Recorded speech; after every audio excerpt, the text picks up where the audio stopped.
Ya, itu kata Musa. Tetapi sebenarnya usia Musa itu mencapai 120 tahun.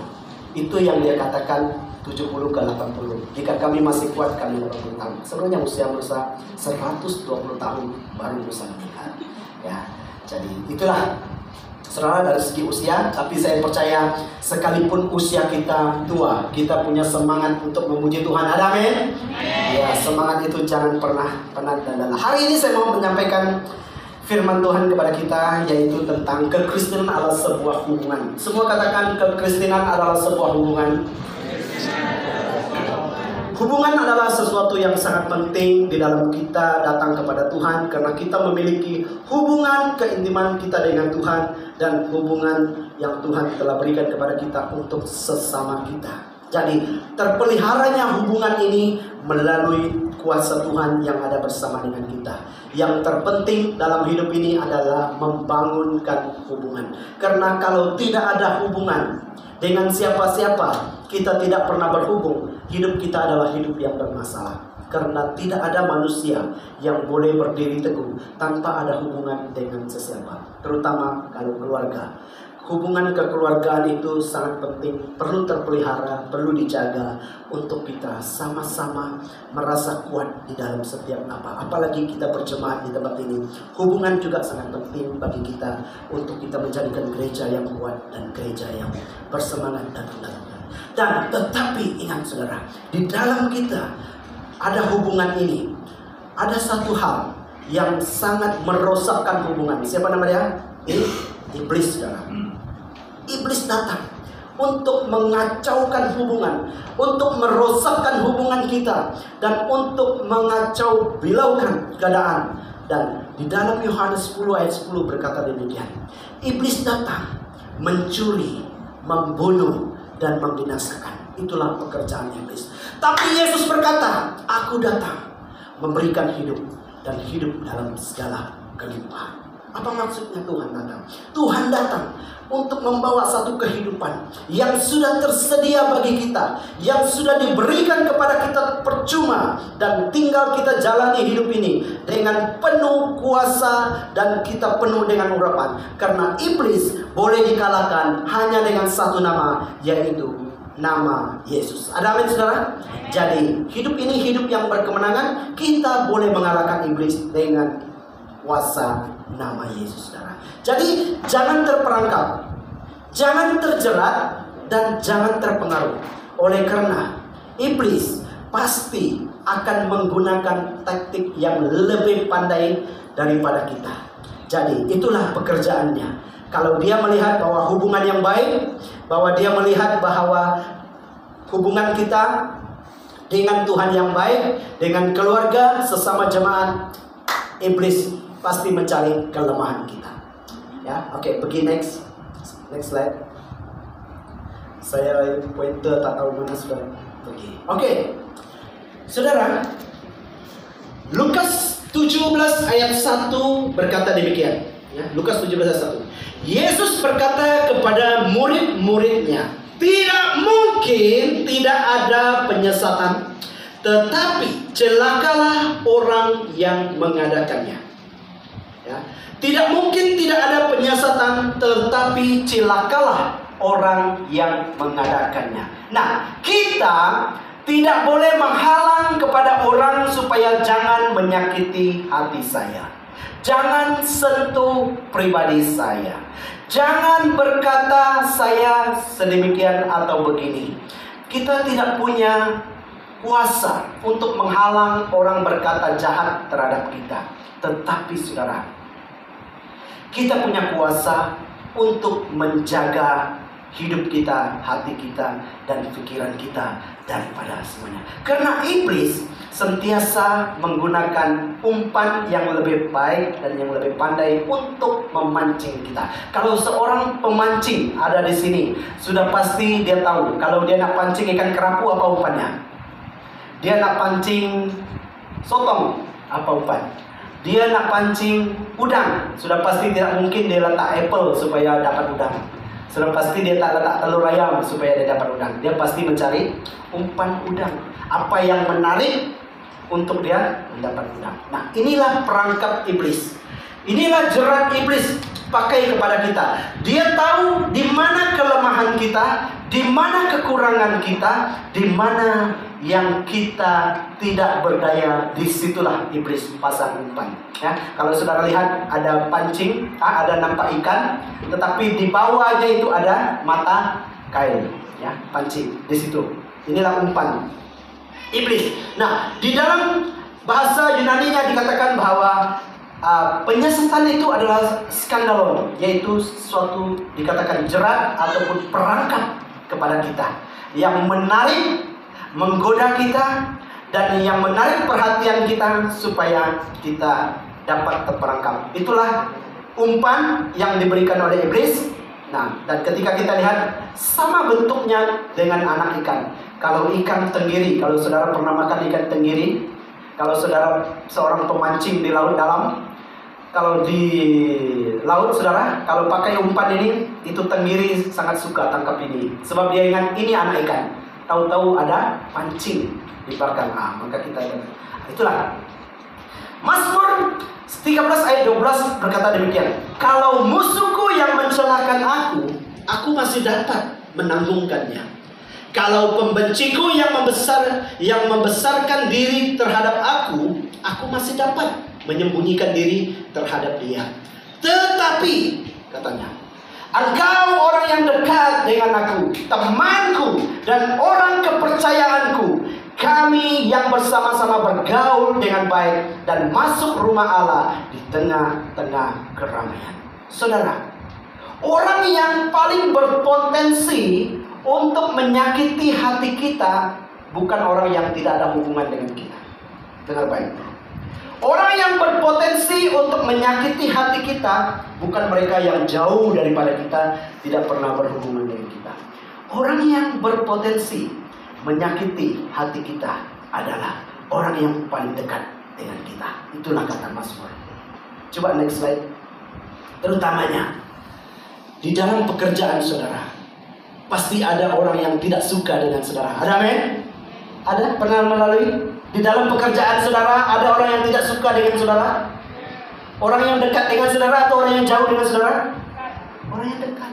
Di dalam keluarga saudara, ada juga orang yang tidak suka dengan saudara? Ada tengok keluarga sedemikian? Ada.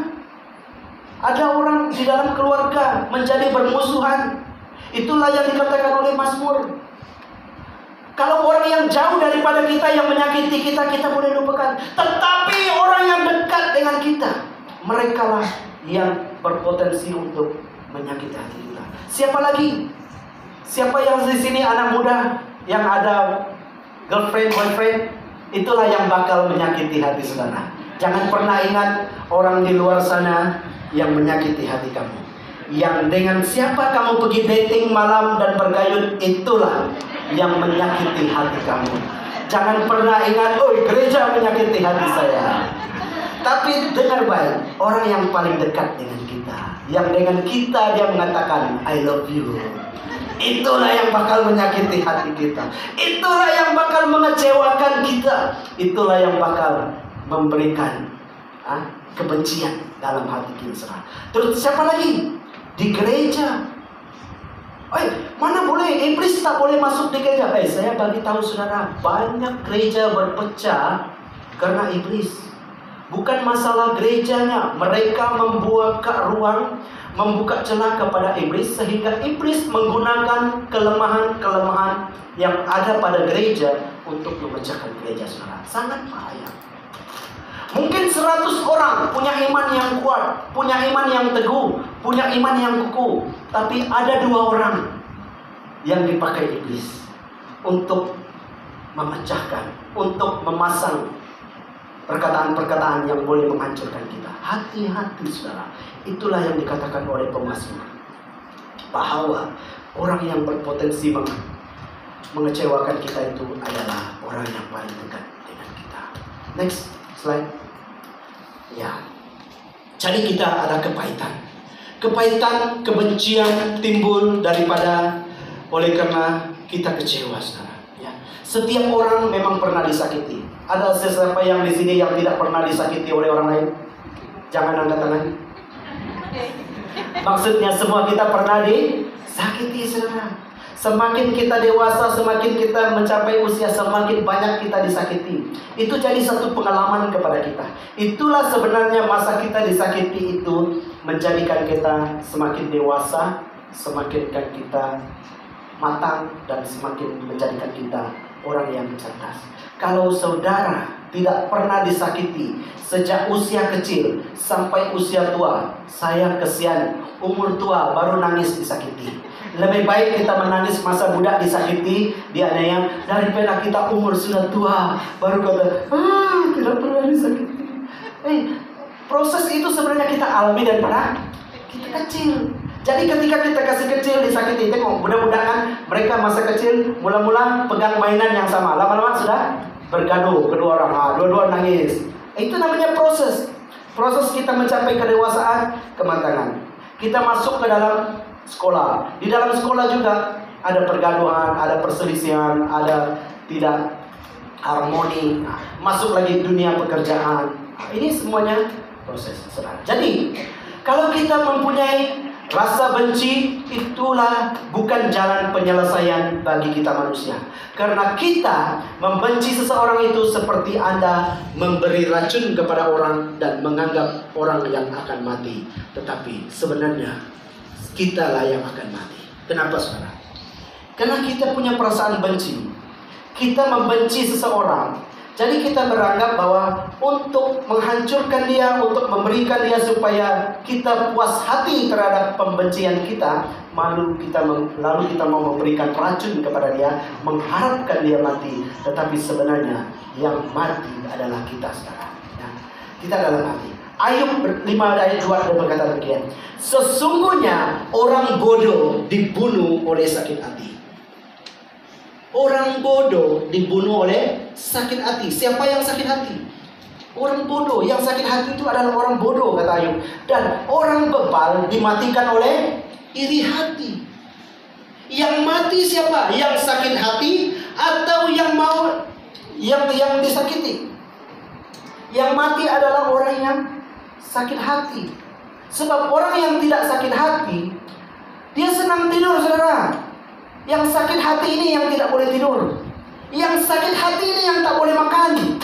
Yang sakit hati ini yang punya sifat dendam dia tidak boleh tidur nyenyak. Dia memikirkan bagaimanakah untuk dia melepaskan perasaan kebencian dia, dendam dia, iri hati dia, sakit hati dia untuk menghancurkan kehidupan orang lain. Nah, itulah bahayanya racun dendam, racun sakit hati, racun kebencian, racun iri hati. Kalau kita iri hati, kita rasakan orang lain itu akan dihancurkan. Sebenarnya yang hancur adalah diri kita sendiri. Inilah yang saya mau sampaikan kepada saudara. Pergi ke next slide. Ya, seorang profesor yang bernama Carsten Roach, seorang profesor, dia pernah berkata demikian. Dia seorang daripada university, pakar psikologi. Dia berkata, perasaan dendam mengganggu sistem hormon dan kekebalan tubuh. Jadi, sesiapa yang mempunyai perasaan dendam, sakit hati, itulah sesuatu gangguan hormon, kekebalan tubuh kita. Dan kita akan menjadi orang yang sangat tergoncang. Yang bermasalah adalah kita, karena dia mengganggu hormon tubuh kita. Orang yang kita benci tidak merasa apa-apa, saudara. Dia habis mandi dia boleh tidur. Tapi kita yang mempunyai dendam, yang berpunya masalah, kita ingat bagaimana untuk menghancurkan kehidupan yang kita benci, yang kita dendam, yang kita iri hati terhadap orang. Jadi yang bermasalah siapa? Kita bermasalah. Itulah yang dikatakan oleh profesor ini. Apabila kita membenci dan mendendam seseorang dan mengharapkan dia mati, yang mati itu sebenarnya adalah kita, saudara. Jadi yang tidak dapat tidur itu, tengok gambarnya. Ada orang tak dapat tidur di sebelah. Dia sudah berada di tempat tidur, tapi matanya terbuka. Ada orang di sini mengalami begini, mengingat dendam benci, mau tidur tapi mata terbuka. Pikiran melayang. Tahu-tahu sudah pukul 3 pagi. Malam tak boleh tidur. Kena sakit hati. Kena dibenci. karena iri hati. Saudara, hati-hati dengan perasaan dendam, perasaan benci, iri hati. Karena inilah cara iblis untuk menghancurkan kehidupan kita. Karena inilah taktik yang dipakai oleh iblis untuk menghancurkan masa depan kita. Tetapi di dalam Tuhan, kita punya cara untuk kita menangani semuanya ini. Karena kebencian, sakit hati bukanlah jalan penyelesaian dari setiap masalah. Sakit hati, benci, jalan penyelesaiannya hanyalah satu di dalam Tuhan, yaitu mengampuni. Pergi ke next slide. Ya.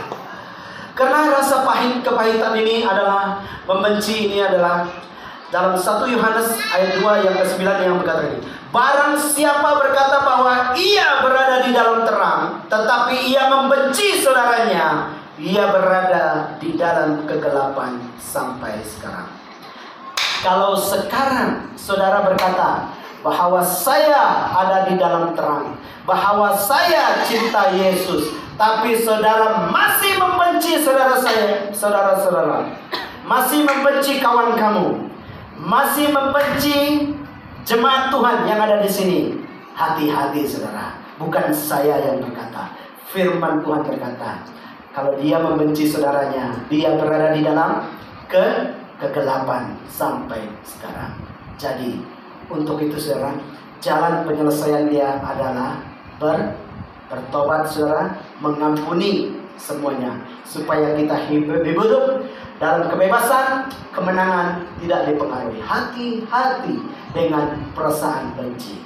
Seorang anak perempuan yang pernah disakiti oleh bapaknya, kalau saudara pernah dengar satu lagu yang berkata demikian, Bapa sentuh hatiku, Bapa sentuh hatiku, ubah hidupku menjadi yang baru, bagai emas yang murni. Saudara tahu siapa yang mencipta lagu ini? Lagu ini dikisahkan oleh seorang yang menulisnya. Dia berkata, seorang anak yang telah disakiti oleh bapaknya, ya. Bapak dia telah melakukan sesuatu perbuatan yang tidak bagus pada anaknya, sehingga anak ini karena malu dengan masyarakat dibawa ke kebun untuk diikat selama 12 tahun. Dan selama 12 tahun dia berada di kebun mereka dan tanpa ditahu oleh sesiapa. Maka perasaan anak ini sangat membenci kepada orang tuanya, kepada bapaknya, karena bapak dia yang memperkosakan dia. Jadi lagu ini timbul daripada cerita ini, karena anak ini mempunyai perasaan tidak mungkin akan membenci perbuatan bapak, tidak mungkin akan mengampuni perbuatan bapak dia. Tetapi kuasa Tuhan mengubah hatinya, lalu dia mengampuni bapak dia. Itulah penulis kepada lirik lagu ini, yang menulisnya Bapak sentuh hatiku, dan dia mengampuni perbuatan bapaknya. Walaupun kalau nak ingat kisah 12 tahun dia dirantai, diikat dan dimasukkan ke kebun, di hutan sehingga dia tidak berkeluar. Itu sangat menyakitkan. 12 tahun bukanlah masa yang singkat. 1 bulan pun sudah kita macam sudah nak mati dah, kata kita. Itu 12 tahun dia dirantai. Jadi dia melepaskan pengampunan, terhadap bapak dia. Maka lagu ini dituliskan, yaitu Bapak sentuh hatiku. Ya. Jadi hanya satu cara, sesakit manapun hati kita, lepaskan pengampunan, supaya kita hidup tanpa ada gangguan dan hormon kita sehat, karena kita tidak memikirkan banyak perkara, karena kita adalah orang yang mengampuni. Pergi next slide. Ya, di dalam Kejadian 4 ayat 6 kita dengar cerita bahwa Kain membunuh adiknya gara-gara karena iri hati. Firman Tuhan kepada Kain, mengapa hatimu panas dan mukamu muram? Apakah mukamu tidak akan berseri jika engkau berbuat baik? Tetapi jika engkau tidak berbuat baik, dosa sudah mengintip di depan pintu. Ia sangat menggoda engkau, tetapi engkau harus berkuasa atasnya. Kain membunuh adiknya Habel karena dengki terhadap adiknya atas persembahan. Kain punya persembahan, yaitu hasil daripada kebun dan tanaman. Dan Habel punya persembahan dari persembahan, yaitu anak domba sulung dijadikan persembahan. Maka Tuhan menerima persembahan Habel. Maka Kain sakit hati. Sakit hatinya Kain, dia membunuh adik dia. Nah, itu punca daripada apa? Punca dari sakit hati, iri hati. Maka terjadilah pembunuhan. Tanpa dia mengira, Habel kan adik dia, itu adik kandung dia. Nah, maka dia membunuh. Kenapa? Karena iri hati. Hati-hati dengan iri hati. Semua katakan, hati-hati dengan iri hati. Hati-hati dengan iri hati. Ada amin? Nah, hati-hati dengan iri hati, saudara. Ya, kuasa godaan iblis terhadap kita. Kain yang membenci adiknya Habel dan menjadikan. Sakit hati memang banyak menghancurkan hidup kita, saudara. Ya, pergi next slide. Ya, hati kita adalah tanggung jawab kita, saudara. Kita tidak mungkin menghalang orang jangan menghancurkan hati kita, jangan mengecewakan kita, jangan membuat saya sakit hati, jangan meninggalkan saya. Kita tidak ada kuasa untuk berkata, untuk menghalang orang segitu. Tetapi saudara, kita diberi kuasa untuk menjaga hati kita, supaya dari hati kita lah terpancarnya kehidupan. Ya. Amsal 4 ayat 23. Jagalah hatimu dengan segala kewaspadaan, karena dari situlah terpancar kehidupan. Firman Tuhan di dalam Amsal 4 berkata, jagalah hatimu. Kalau sampai hati kita disakiti, itu bukan masalahnya Tuhan kepada kita. Kita yang bermasalah, kita yang gagal menjaga hati kita. Sebenarnya untuk menjaga hati itu hanyalah senang saja. Apa dia? Mengampuni, melupakan apa yang orang lakukan terhadap kita. Itulah penjagaan terhadap hati kita. Tapi kalau sampai hari ini kita masih rasa sakit hati, kalau sampai hari ini kita punya merasa dengki, kalau sampai hari ini kita rasa membenci seseorang, maksudnya di sini saudara gagal menjaga hati saudara. Firman Tuhan telah menegurkan kita bahwa jagalah hatimu dengan segala kewaspadaan, karena dari situ terpancar kehidupan. Orang yang sakit hati tidak mudah tersenyum, saudara. Orang yang sakit hati selalu buang muka. Tahu buang muka? Macam mana buang muka? Dia tengok sini ada orang lagi. Dia tengok ada orang sini lagi. Orang sakit hati nampak dari kehidupannya, saudara. Jadi itulah saudara, hati-hati dengan sakit hati ini. Ya. Jadi salah satunya kita mengampuni supaya ketika kita lihat kiri senyum, lihat kanan senyum. Jadi tidak perlu buang muka. Jadi tersenyum itu membuatkan hormon kita sehat. Dan kita adalah orang yang selalu melihat kita dengan ceria. Wah, ceria, apa kabar? Oh, salam, dia senyum dulu. Cuma orang yang sakit hati, memang kita boleh dia salam. Nah, hulurkan tangan bersalaman. Muka ya, aduh. Di tempat kerja ada? Di tempat kerja ada tak orang macam ini? Nah, ini orang berpengalaman ini semua. Ya, itulah. Tapi kita tidak punya kuasa untuk menghalang orang. Tapi apa yang kita boleh buat, inilah firman Tuhan bagi kita. Ya, Dia memanggil kita menjaga hati kita. Orang lain tidak mungkin boleh jaga hati kita. Yang boleh jaga hati kita adalah kita. Maka firman Tuhan bagi kita, jagalah hatimu, karena dari hati itulah terpancar kehidupan. Nah, itulah tanggung jawab kita, saudara.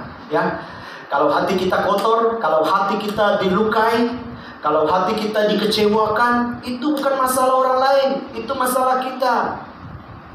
Ada orang putus cinta sekarang, nak salahkan siapa?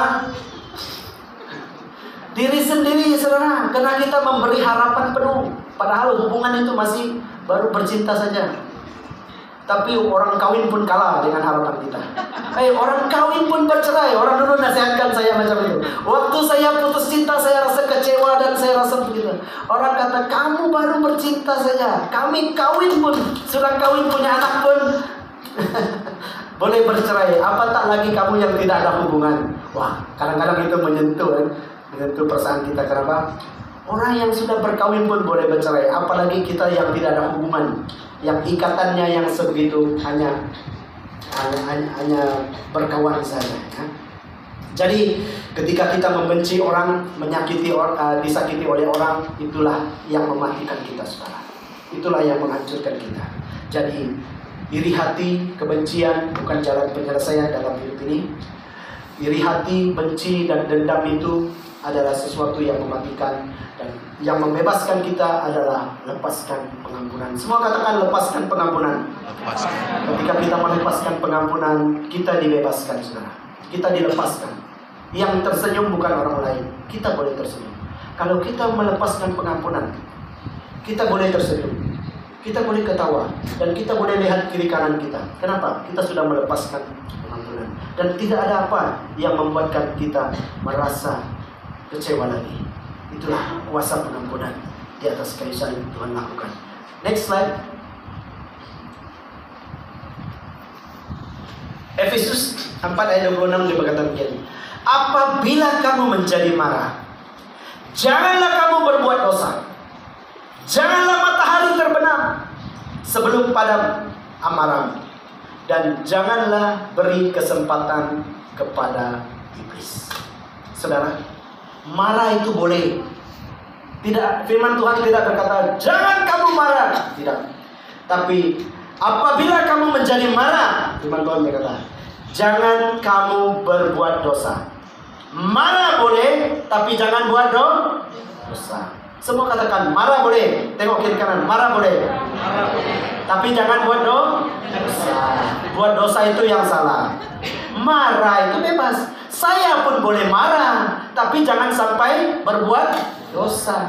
Berbuat dosa itu maksudnya apa? Kita marah, kita maki hamun orang lain, kita ambil barang, melemparkan, membuatkan pertuduhan yang tidak bagus terhadap orang, itu sudah menimbulkan dosa. Kalau marah itu nak luahkan perasaan kemarahan, tidak salah, tapi jangan sampai matahari terbenam. Maksudnya jangan bawa ke petang, nanti malam kalau suami istri terpisah tidur, kena dibawa sampai malam.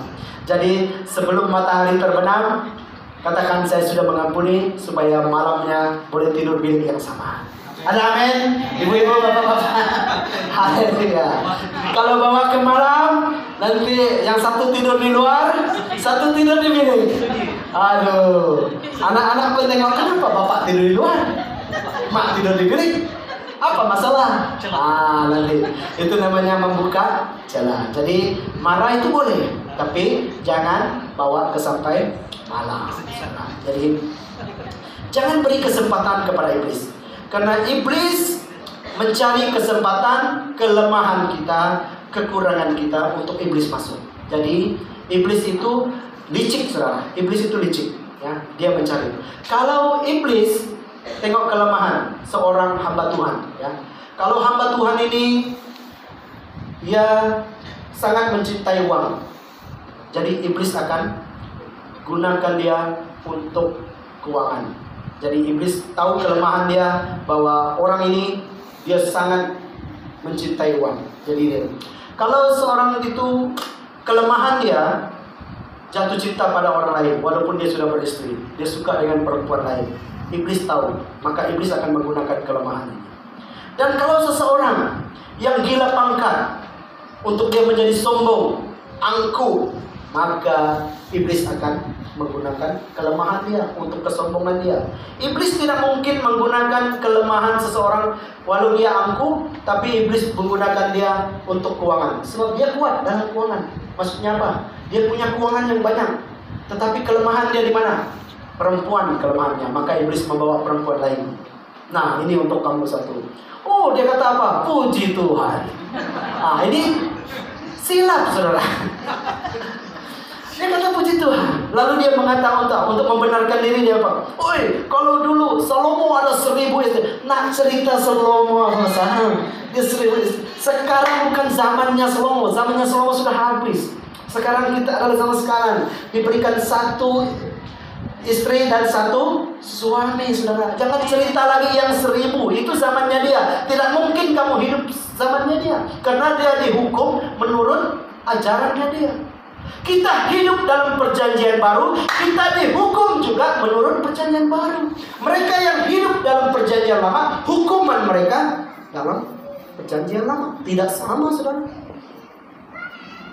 Mereka diberikan kebebasan sebegitu, tapi hukumannya tetap yang mengikut apa undang-undang sebelum itu. Kita ada dalam perjanjian baru, hukuman kita adalah dalam perjanjian baru, saudara.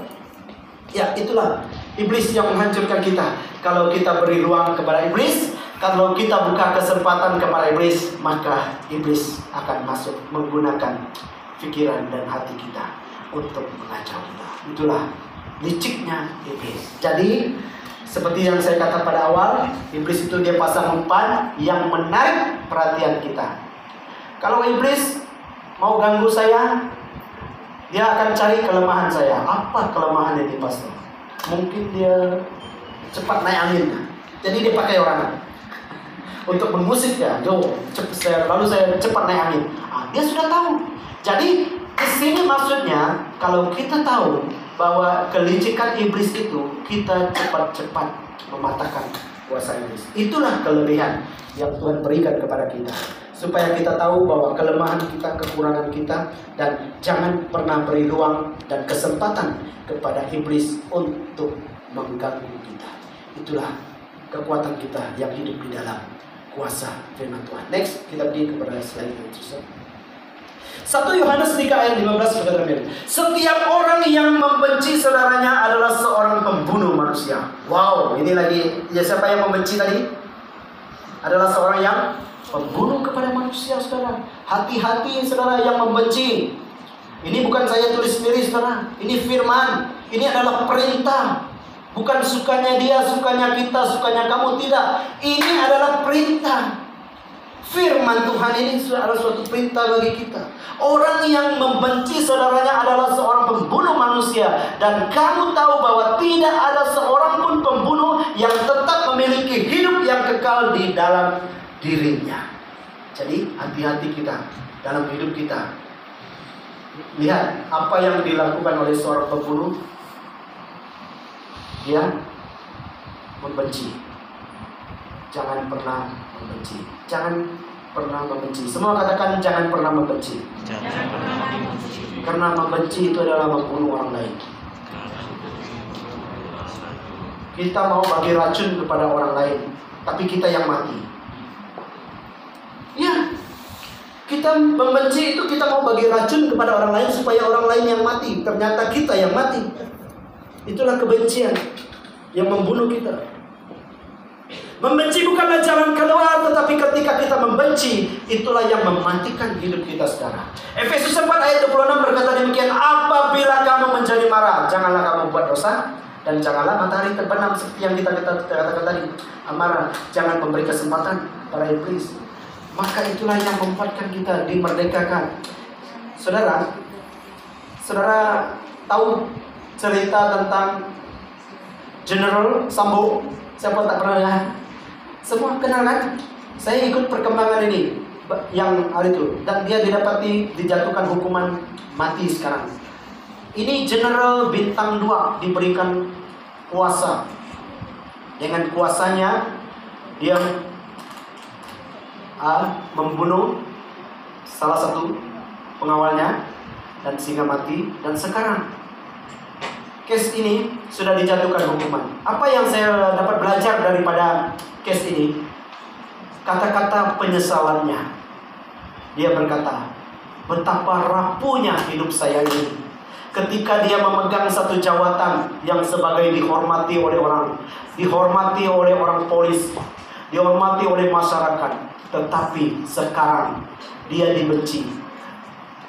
Dia hidup sendiri di dalam penjara dan dia punya penyesalan atas perbuatan, tapi sudah tidak boleh buat apa, saudara.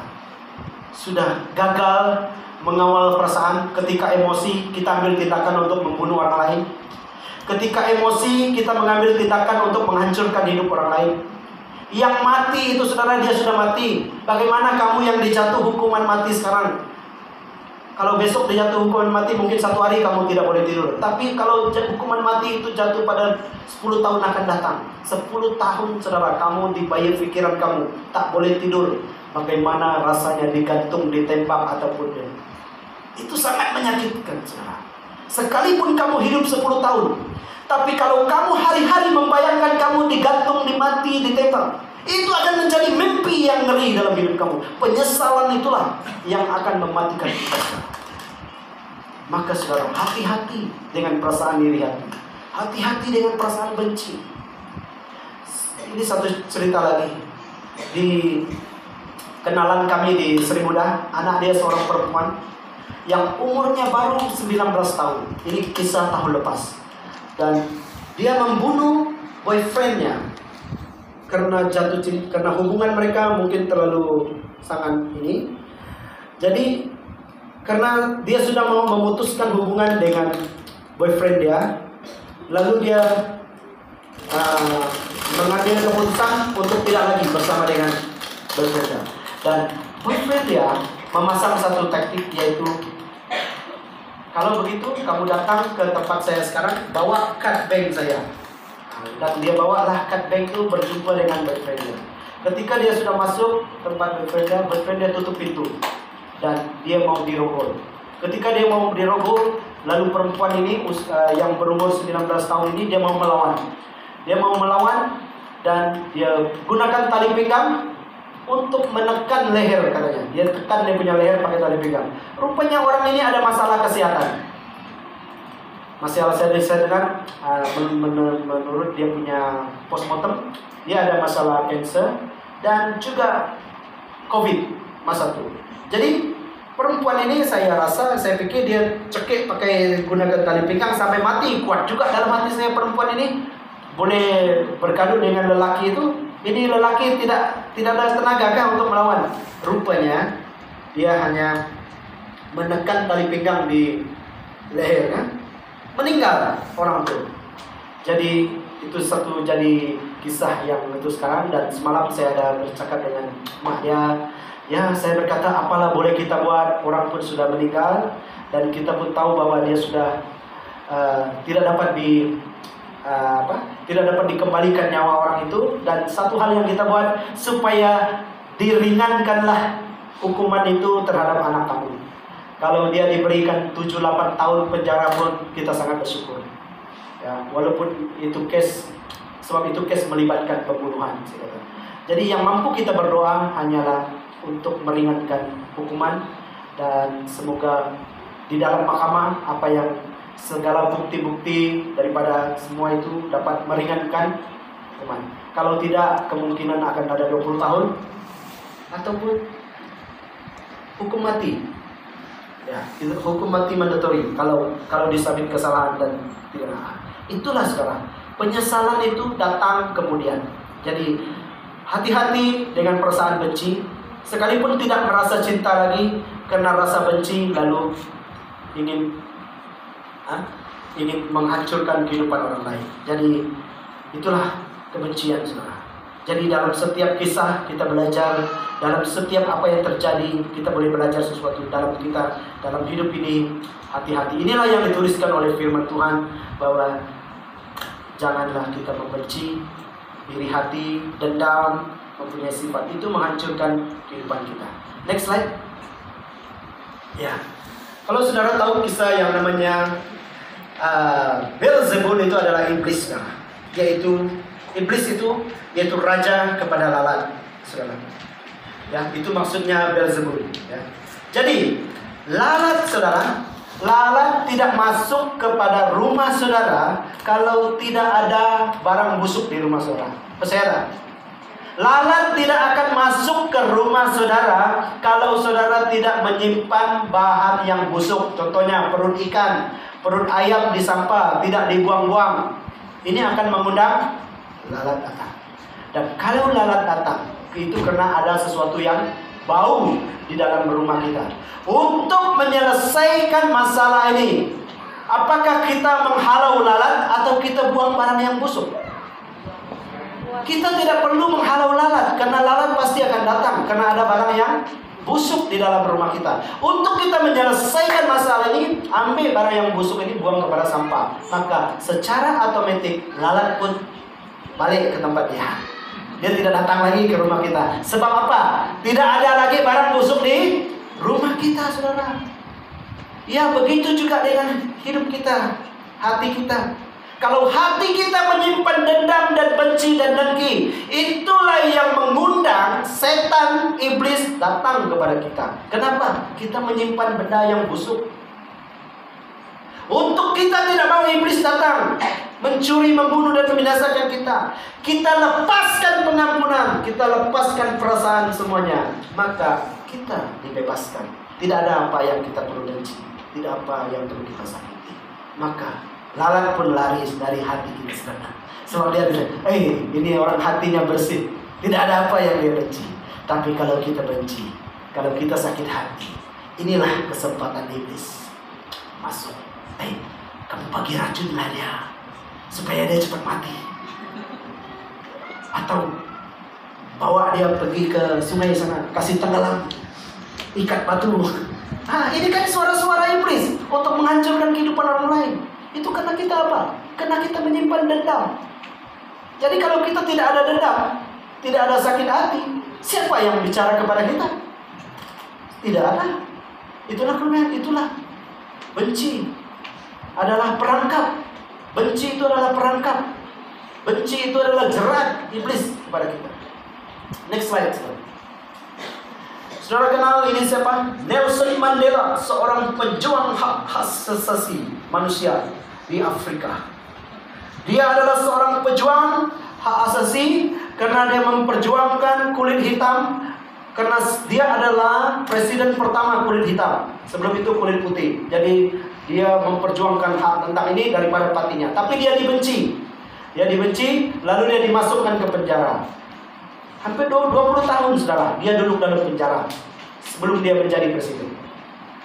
Tapi satu hal yang menginspirasikan kita, bahwa banyak menginspirasikan kehidupan orang lain, bahwa Nelson Mandela ini, dia berkata demikian, ketika saya keluar daripada gerbang penjara, saya mau melupakan sakit hati, rasa dendam, dan benci. Kalau saya masih menyimpan sakit hati terhadap ketidakadilan berlaku kepada saya, ianya mengibaratkan saya masih dalam penjara. Maksudnya dia, kalau dia masih menyimpan dendam sakit hati kepada orang lain, dia masih dalam penjara. Makanya ketika dia keluar dari penjara, dia melupakan penganiayaan, ketidakadilan dilakukan terhadap dia, maka dia rasa bebas. Wow, ini Nelson Mandela menginspirasikan banyak orang. Kenapa? Banyak orang kalau dianiaya, kalau disakiti, sekalipun dia keluar penjara, apa yang dia mau buat? Masih ada dendam, saudara. Kalau saya keluar dari penjara, saya akan masuk balik dia. Ataupun inilah politik, kan kita tahu dengan apa yang terjadi dengan politik. Jadi Nelson Mandela, dia melepaskan pengampunan. Dan dia berkata, kalau saya masih sakit hati, maksudnya saya masih dalam penjara. Tapi kalau saya melepaskan pengampunan, maksudnya saya sudah bebas. Itulah Nelson Mandela, saudara. Itulah yang seorang pemimpin, tokoh yang memberikan pelajaran tentang kekuatan, ya, tentang martabat kepemimpinan yang berani pada masa itu. Jadi ini juga menginspirasikan kita. Walaupun orang menyakiti kita, tapi kita rasa lepaskan pengampunan supaya kita mengampuni orang lain dan kita tidak hidup dalam penjara.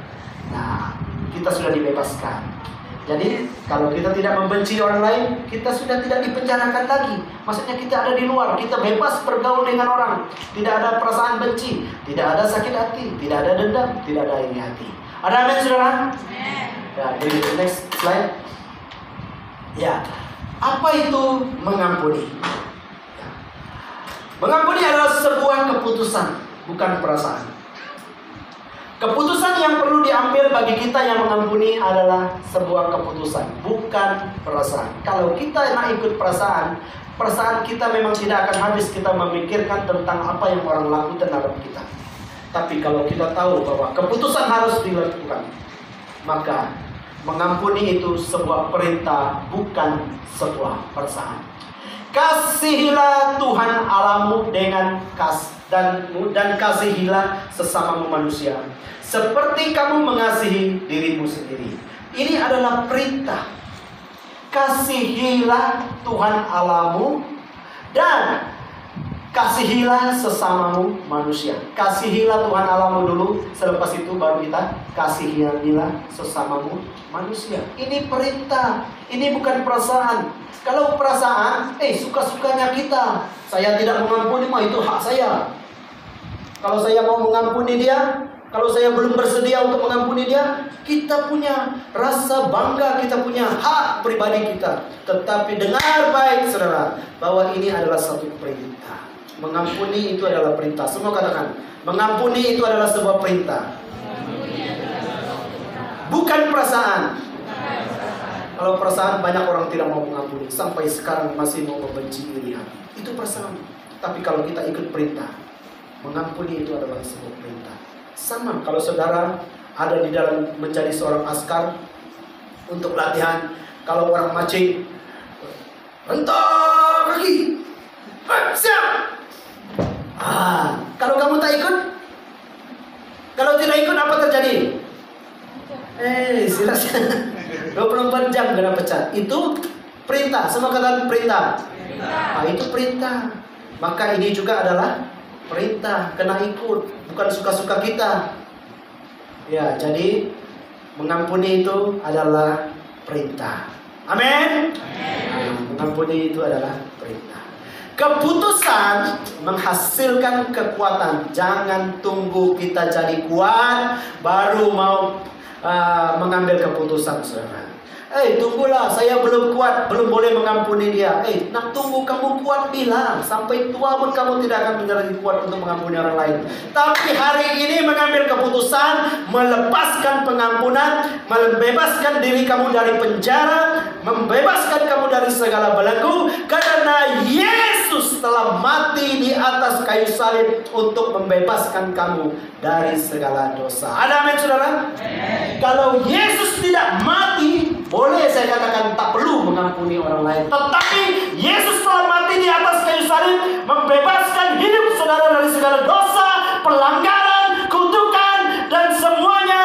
Dan hari ini saudara dibebaskan, saudara bebas mengampuni semua orang tanpa mengambil kata bahwa keputusan hari ini adalah keputusan yang tepat. Semua katakan, keputusan hari ini adalah keputusan yang tepat. Karena Tuhan telah mengampuni saya. Nah, itulah tujuan tadi saudara dan saya mengambil perjamuan kudus. Kenapa?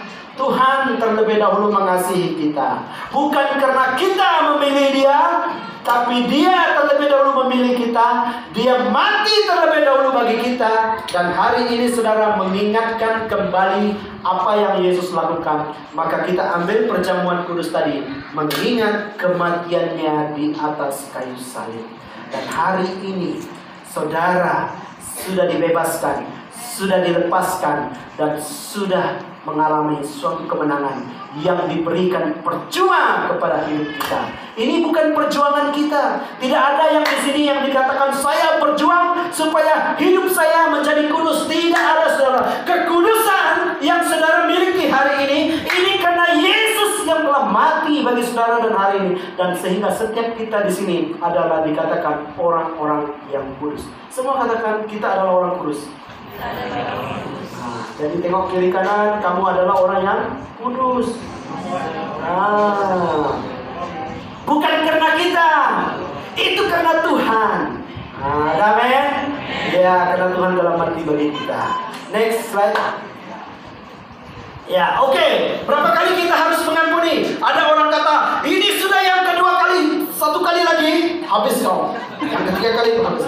Oke, tak apa. Nak 2-3 kali, nak 4 kali, nak 10 kali. Hari ini kita dengar apa kata firman Tuhan. Murid-murid Yesus datang kepada Yesus dan dia bertanya. Ya. Kemudian datanglah Petrus. Ya, dia bertanya kepada Yesus, Tuhan, Sampai berapa kali aku harus mengampuni saudaraku jika ia berbuat dosa terhadap aku? Dia tanya kepada Tuhan. Ini Petrus. Ya. Bukan, Yesus berkata kepadanya, bukan aku berkata kepadamu. Bukan aku berkata kamu. Bukan sampai 7 kali, melainkan sampai 70 kali. 7 kali. Kira berapa? Berapa? Boleh kira tak boleh kira? 70 kali 7 kali. 70 kali 70 kali. Saya pernah type semalam. Saya tahu. Ini bukan cerita 1 kali, sudah hilang sabar 2 kali. Tapi kita firman Tuhan. Ada amin saudara? Firman Tuhan mengatakan bahwa mengampuni itu, kalau saudara nak, cobalah hitung berapa kali. Ini bukan 3 kali saudara. Ini bukan 100 kali. Ini bukan 1000 kali. Kira sendiri.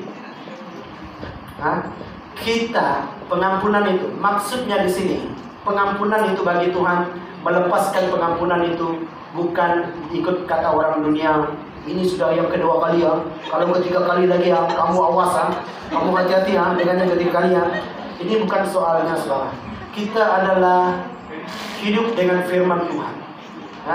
Apabila kita hidup dengan firman Tuhan, kekuatan kita untuk melakukan firman Tuhan itu adalah mengampuni. Itu adalah sesuatu perintah kepada kita untuk kita hidup bebas. Dan karena kita tahu yang kita juga diampuni oleh Tuhan, dosa kita. Kalau siapa yang tidak mengampuni, dia tidak akan masuk kerajaan surga. Kenapa? Dia tidak mengampuni.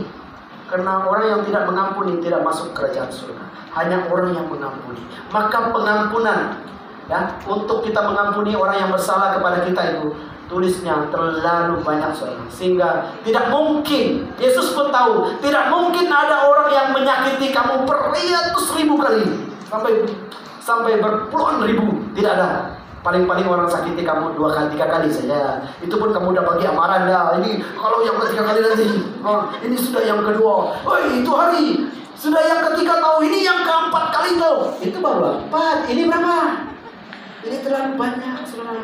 Jadi maksudnya pengampunan itu adalah sesuatu yang harus kita lakukan, yaitu membebaskan kita dari semua. Next, itulah pengampunan menurut firman Tuhan. Roma 12 ayat 19. Saudara-saudaraku yang kekasih, janganlah kamu sendiri menuntut pembalasan, tetapi berilah tempat kepada murka Allah, sebab ada tertulis, pembalasan itu adalah hakku, akulah yang akan menuntut pembalasan. Firman Tuhan. Jadi yang perlu membalas itu siapa? Tuhan. Semua katakan Tuhan. Bukan kita. Yang perlu membalas dendam itu bukan kita, tapi haknya Tuhan. Kita tidak punya hak untuk membalas dendam. Kenapa? Tuhan sudah mati bagi saudara dan saya. Jadi kita tidak punya. Yang membalas dendam itu adalah Tuhanlah berhak kepada membalas apa yang orang buat terhadap kita.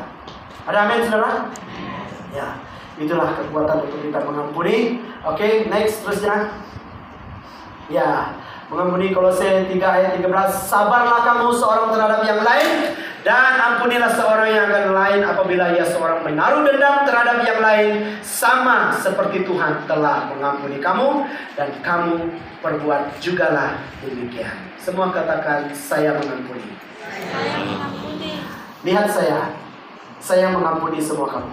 Saya berharap kamu mengampuni saya. Ada amin saudara? Amin. Mari kita tutup dengan doa. Bapa di surga, kami bersyukur atas firman-Mu yang memberikan kami sentuhan hati untuk kami saling mengampuni, melepaskan kami dari segala belenggu, dosa, kutukan, dan semuanya. Kami memperingati kematian-Mu di atas kayu salib. Maka hari ini kami tidak menyimpan dendam, tidak punya hak untuk sakit hati, dan kami melepaskan dari segala belenggu iri hati Tuhan. Oleh itu Bapa, Engkau yang telah membebaskan kami dan memberikan kemenangan kepada kami, maka ampunilah setiap kami yang pernah disakiti, yang pernah dikecewakan, yang pernah juga menyinggungkan perasaan orang lain. Ampuni kami Tuhan, karena kami juga mengampuni orang yang bersalah kepada kami.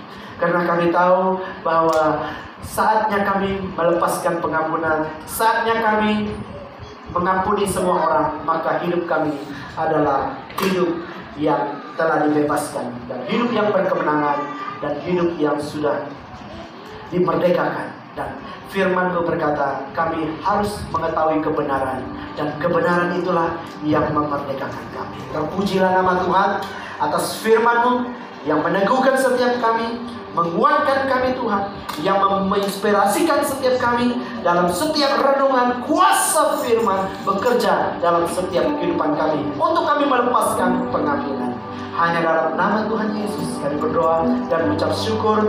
Mari setiap kita yang percaya bersama katakan amin.